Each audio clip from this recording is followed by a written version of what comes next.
Assalamualaikum warahmatullahi wabarakatuh. Waalaikumsalam warahmatullahi wabarakatuh. Dalam kesempatan ini, kelompok kami akan mempresentasikan dengan judul Perkembangan Sastra pada Masa Bani Abbasiyah. Baik, buka slide-nya, Bung Hasbi.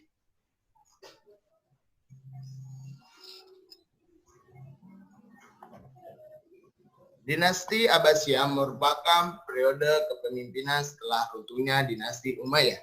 Dinasti Abbasiyah berada di bawah pemerintahan Abu al-Abbas as-Saffah pada tahun 1132 Hijriah hingga 156 Hijriah, yaitu ditandai dengan jatuhnya kota Baghdad di tangan orang Mongol. Masa Abbasiyah merupakan masa kemasan di mana terdapat banyak kemajuan di berbagai bidang ilmu pengetahuan, salah satunya di bidang sastra seperti syair dan prosa. Dan Al-Abbas as-Saffah ini termasuk salah satu paman muda dari Nabi Muhammad SAW yang menjadi pemimpin pertama di Bani Abbasiyah. Baik, Bung Asbi, buka slide berikutnya.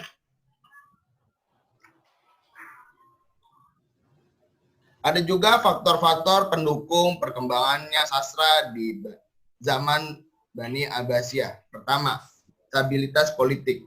Stabilitas politik di sini bukan hanya aparat saja yang menstabilitaskan politik tersebut, akan tetapi anggota-anggota dari rakyat-rakyat yang ada di zaman itu ikut andil untuk menstabilitaskan politik tersebut. Dan kedua, kemajuan di sektor ekonomi. Dan di zaman ini, seluruh masyarakat yang ada di zaman ini mendapatkan kesejahteraannya masing-masing. Karena perekonomiannya yang lumayan bagus lah. Dan yang ketiga, perkembangan ilmu pengetahuan.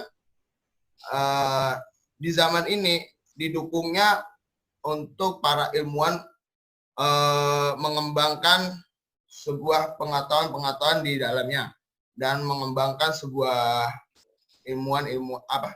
pengetahuan yang baru. Dan di zaman ini didukung untuk mencari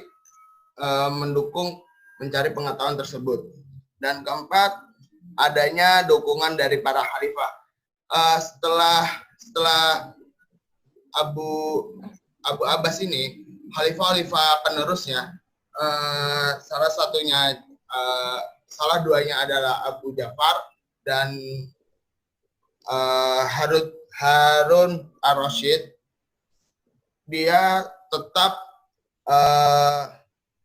mendorong pergerakan Islam, pemerintahan Islam dengan adil dan makmur.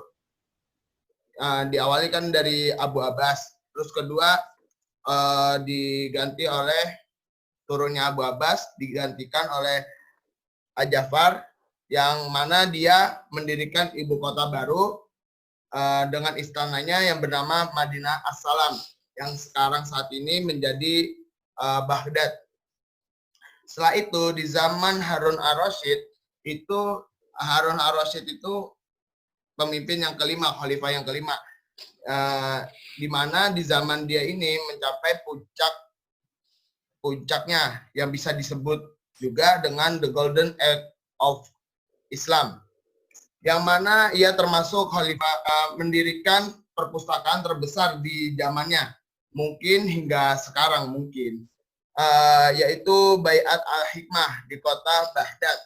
Dan beberapa proyek besar yang dihasilkan adalah keamanan, kesejahteraan rakyat, dan lain sebagainya. Dan yang kelima, terdapat suasana baru, keadaan alam yang indah, dan kemajuan peradaban. Di zaman ini banyaklah suasana baru dibandingkan di zaman zaman Muawiyah. Dan yang keenam, Muawiyah.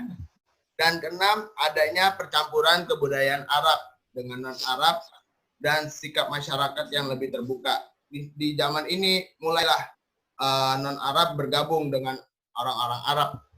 dan orang Arab lebih terbuka kepada orang-orang non-Arab.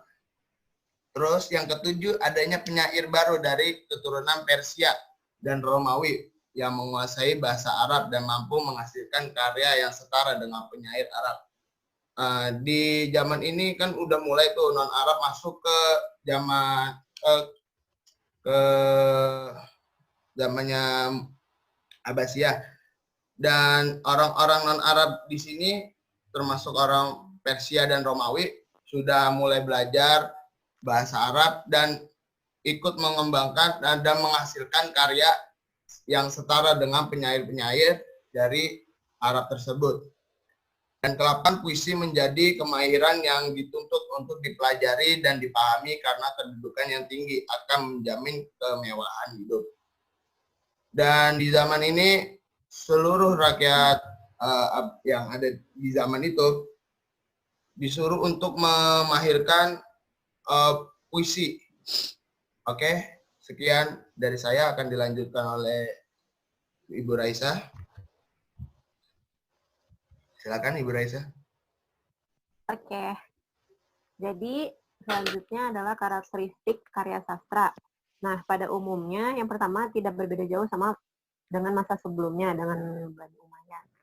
Jadi kan waktu Bani Umayyah itu sastra digunakan untuk menghina atau mendukung suatu kelompok atau partai tertentu. Nah, di masa ini juga di masa Abbasiyah. Nah, itu yang kedua, adanya wazan baru yang sesuai dengan puisi Arab, yaitu wazan yang diubah dari wazan lama dan wazan asing atau buhur lama. Wazan itu adalah irama. Dalam sastra itu wazan adalah irama. Nah, yang dimaksud adalah wazan yang diubah dari wazan lama, bahar at-tawil, itu susunannya diubah menjadi bahar al-mustatil. Terus yang kedua, wazan asing atau buhur lama itu bentuknya menjadi zajal dan musyasah. Jadi banyak menggunakan bahasa dialek.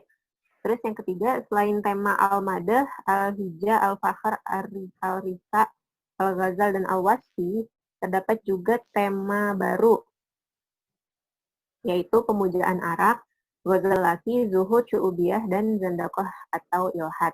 Pemujaan arak, jadi pada dinasti Abbasiyah itu mereka suka sama arak karena terbawa sama budayanya orang Persia, jadi mereka juga keibutan suka arak, memuja arak. Terus yang kedua, ghazal lelaki, jadi ghazal itu juga temanya tetap tentang mengungkapkan rasa cinta tapi lebih ke untuk lelaki. Yang ketiga, zuhud. Kalau zuhud ini keadaan masyarakat Abbasiyah itu kehidupannya kan dipenuhi oleh maksiat dulu. Nah, reaksi para ulama yang menasehati masyarakat supaya menjauhi maksiat serta tidak tertipu kemewahan hidup yang sementara itu dengan syair dengan tema zuhud. Dengan kata lain, mereka menyeru kepada kehidupan zuhud serta menyiapkan bekalan untuk kehidupan akhirat. Seruan itu bukan hanya dari para ulama, melainkan dari para penyair juga. Salah satunya adalah Al-Fatahiyah. Nah, tema baru selanjutnya adalah syu'ubiyah. Syu'ubiyah itu adalah gerakan ekstrim suatu bangsa yang bermegah-megahan dengan bangsa mereka, terutama orang Persia nih, serta merendahkan bangsa Arab. Jadi gerakan ini muncul pada akhir masa pemerintahan Umayyah dan berkembang pesat waktu zaman Abbasiyah. Ini juga salah satu cara bangsa asing untuk menjatuhkan kerajaan dan kekuasaan Arab dengan cara pemikiran dan juga akidah. Terus yang terakhir ada zandaqah dan ilhad. Percampuran budaya antara Arab dan kebudayaan asing itu ada pengaruh positif sama negatifnya. Salah satu pengaruh negatifnya dari percampuran budaya ini adalah munculnya ciri-ciri mengejek agama atau biasa disebut dengan zindik. Zindik itu berasal dari bahasa Persia. Nah, pada zaman Abbasiyah, zindik berarti seruan atau hasrat untuk menghidupkan serta menonjolkan ajaran agama-agama Majusi, Zaradusi, dan agama Persia kuno yang lainnya. Habis itu yang keempat, penyair terkenal pada Bani Abbasiyah ada Abu Al-Atahiyah, Al-Buhturi, Al-Mutanabi, Abu Nuwas, dan lain-lain. Terus pada prosa, selain khitobah, kitabah, risalah, tauqiat, fitoh, dan muqamat, terdapat juga prosa pembaharuan atau nasar at-tajdidi dan prosa lirik. Selanjutnya ada prosais terkenal pada masa Abbasiyah, ada Al-Muqaffa, Al-Jahiz, Abu Tamam, Al-Amid, Al-Jurdani, Ibnu Qudamah, dan Ibnu Qudamah. Nah, yang ketujuh, jadi pada karakteristik karya sastra pada masa Abbasiyah ini ada keistimewaan pada gaya bahasa, ide, dan wazannya. Jadi ada beberapa ciri khusus dalam aspek bahasa dan gaya bahasa yang digunakan oleh para penyair pada zaman ini yang nggak ada pada zaman sebelumnya. Contohnya kayak kalimat kosofa. Kata tersebut itu kan artinya mematah ranting kayu. Nah, pada zaman ini berubah menjadi hiburan. Itu keistimewaan gaya bahasanya berbeda. Kalau keistimewaan ide, pada keistimewaan puisi pada masa dinasti Abbasiyah ini, idenya tuh tersusun rapih, nggak melompat-lompat dan bertimbal balik kayak puisi pada zaman sebelumnya, terutama puisi pada zaman jahiliyah dulu. Nah, muncul ide-ide baru yang belum pernah ditelusuri sebelum ini, akibat dari peningkatan hidup, perubahan suasana, dan kemajuan peradaban. Terus lahirnya prosa 1001 Malam, yang menjadi pelopor prosa berikutnya. Dan yang terakhir, juga terdapat kemunduran bahasa akibat antara Arab dengan non-Arab. Nah, selanjutnya adalah contoh syair dari Al-Atahiyah. Sebelumnya Abu Al-Atahiyah itu nama lengkapnya adalah Ismail bin Al-Qasim bin Suwaid bin Kaisan. Dia lahir di sebuah desa bernama Aina Al-Tamar. Dan dia itu dulu nama panggilannya Abu Ishaq. Terus setelah dia berkecimpung dalam perpuisian, dia lebih terkenal dengan Abu Al-Atahiyah. Ini dia diberi gelar oleh Khalifah Al-Mahdi yang bermakna lancang lidahnya dan orang yang hilang pertimbangan. Itu arti dari Al-Atahiyah. Nah, puisi-puisi Abu Al-Atahiyah itu dibagi menjadi dua jenis, yaitu puisi yang dibuat sebelum ia berzuhud dan sesudah berzuhud. Tema-tema yang dibahas juga sama seperti penyair-penyair dahulu pada umumnya, kayak pujian, kecaman, cinta, ratapan, dan gambaran. Sedangkan setelah zuhud, keseluruhan atau sebagian besar puisinya itu bertema zuhud, sehingga ia dikenal sebagai penyair zuhud yang tak tertandingi. Salah satu contoh puisi zuhudnya adalah ini. Lidunil mauti wa banul qurab, fakulukum yasiru ila tababi liman nabni, wa nahnu ila turab. Nasiru kama khulikna minat turab, aya mauti lam arumin kabudda, ataita wa matahifu wa matahabi. Tegapkan hatimu menghadap maut dan bersedia mengalami kehancuran. Kamu semua akan menemui kebinasaan. Untuk siapa kita bina, bukankah kita semua akan menjadi tanah seperti kita dijadikan daripada tanah? Duhai maut, aku sadar aku pasti tiba, dan kau tidak menyeleweng dan tidak pilih kasih. Itu contoh puisi dari tema zuhud. Jadi pokoknya intinya zuhud itu puisi untuk mengajak kepada kebaikan, untuk meninggalkan maksiat. Gitu. Selanjutnya, bisa dilanjutkan oleh saudara Intan.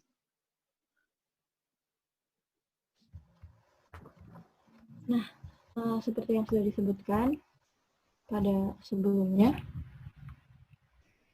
bahwa pada masa Abbasiyah ini merupakan masa keemasan di mana banyak ilmu pengetahuan yang berkembang. Salah satunya itu bidang sastra. Selain munculnya para penyair, muncul juga banyak prosais terkenal pada masa Abbasiyah, yaitu diantaranya Al-Jahiz yang mempelopori prosa lirik dan Ibnu Al-Muqaffa yang mempelopori prosa pembaruan atau An-Nasr At-Tajdidi. Nah, Ibnu Al-Muqaffa ini memiliki nama lengkap Abdullah Ridzi bin Diyah. Ia merupakan pria Persia yang lahir pada tahun 724 Masehi atau 106 Hijriah. Ada beberapa ahli yang menyatakan bahwa ia lahir di Firuzabad, Iran, dan ada juga yang menyatakan bahwa ia lahir di Basrah, Irak. Ayahnya ini merupakan seorang orang yang terpandang bernama Dia yang menjadi pejabat di pemerintahan pada masa Bani Umayyah. Ayahnya ini mengurusi pajak, namun harus berhenti karena dituduh atas penggelapan uang. Dan ia mendapat hukuman dengan dipotong tangannya. Nah, nama Al-Muqaffa inilah muncul karena nama ayahnya dipotong. Sehingga nama Al-Muqaffa ini berarti tangan yang terpotong atau tangan yang buntung. Ibnu al-Muqaffa ini merupakan salah satu yang menjadi saksi atas runtuhnya dinasti Bani Umayyah dan menjadi saksi kemenangan dari masa Abbasiyah ini. Ibnu al-Muqaffa ini merupakan seorang jenius dan sangat mencintai ilmu. Ia sangat dikenal selain menjadi seorang prosais, ia juga sangat dikenal menjadi seorang penerjemah yang sangat hebat. Ia memiliki gaya tulisan yang sangat khas, yaitu menggunakan bahasa yang sangat lugas, memiliki keluasan makna, dan tetap bersifat persuasif dalam setiap karya-karyanya. Nah, sehingga ciri-ciri itu yang membuat para pembaca dapat mengenali tulisannya, yang dapat membedakan antara tulisannya dengan tulisan para penulis lain. Nah, selain itu juga, karena dia memiliki kepandaian dalam penulisan, maka banyak juga penulis-penulis pada masanya yang mengikuti gaya tulisan pada masanya hingga saat ini, yang mengikuti gaya tulisannya Ibnu al-Muqaffa. Salah satu tulisan yang ia tulis yaitu penerjemahan yang berjudul Kalilah wa Dimnah. Ia menerjemahkan setiap karya-karyanya itu tidak seperti seorang yang menerjemahkan, tetapi justru terlihat seperti seorang penulis aslinya. Sebelumnya, ia merupakan seorang Majusi, namun ia telah masuk ke agama Islam. Namun sayangnya, ia harus terbunuh karena dijatuhi hukuman mati, yaitu oleh Sufyan bin Muawiyah yang menuduh dia seorang zindik atau ateis. Padahal, seperti yang sudah tadi saya sampaikan, bahwa Ibnu al-Muqaffa ini sudah memeluk agama Islam. Tapi Sufyan bin Muawiyah ini tidak mempercayainya dengan berdalih bahwa Ibnu al-Muqaffa masuk Islam hanya kedok belaka. Dan dia juga mengatakan bahwa Ibnu al-Muqaffa itu tidak terlihat tanda-tanda keislamannya. Padahal ini sangat salah besar karena Ibnu al-Muqaffa ini di dalam karya-karyanya sangat syarat akan nilai Islam. Kemudian untuk contoh karya prosanya akan dilanjutkan oleh Bu Felita.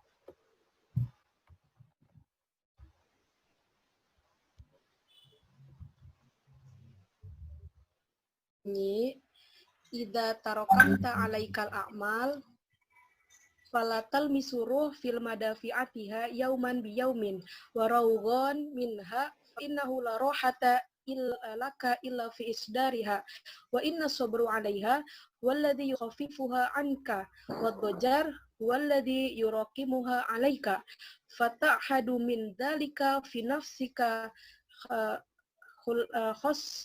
khoslatan qad ra'aituha ta'tari ba'dun ashatil a'mal wa dzalika anna rajul yakunu fi amrin min umurihi fayaruddu alaihi syughlan akhir aw ya'tihi syagilan minan nasi yakrahu ita'ihi fayaqdiruhu dalika binafsihi takdiron yufsidu makana fihi wa ma warada alaihi hatta la yahkum wahidaha minha fa idza warada alaika mithlu dzalik falyakun ma'aka ra'yuka an wa aqlika alladani bihima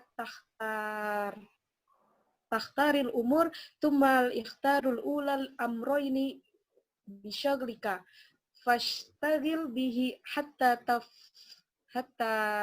tafrug minhu wala yu'don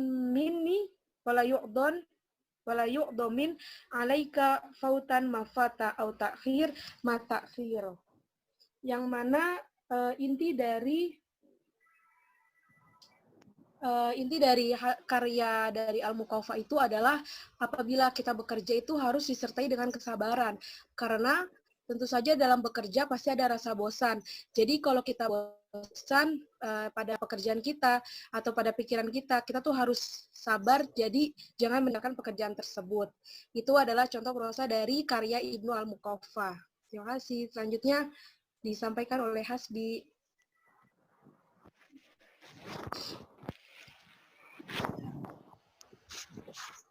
Bismillahirrahmanirrahim. Ya, ini slide terakhir dari PowerPoint kelompok kita, yaitu kesimpulannya.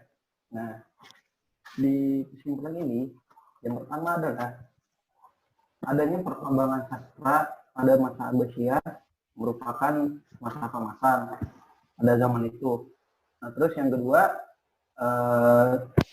secara umumnya karya sastra mengalami kemajuan, namun terdapat kemunduran bahasa akibat perkumpulan bangsa Arab dan non-Arab.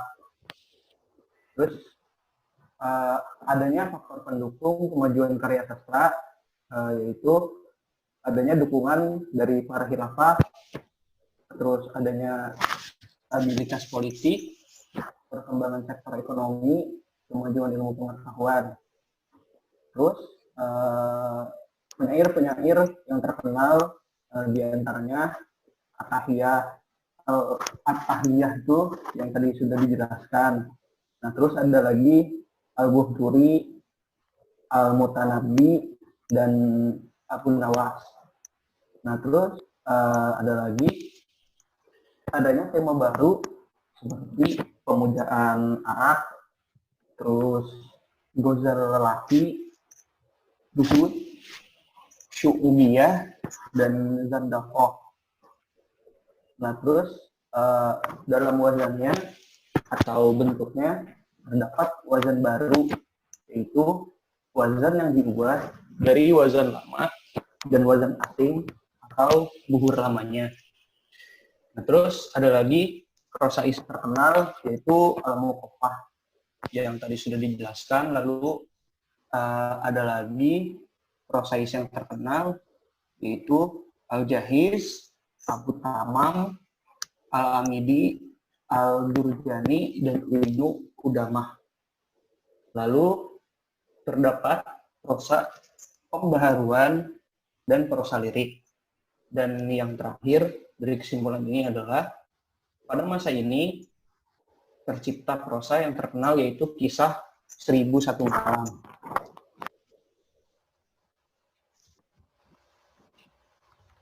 Ya, sekian dari kelompok kami. Wassalamualaikum warahmatullahi wabarakatuh.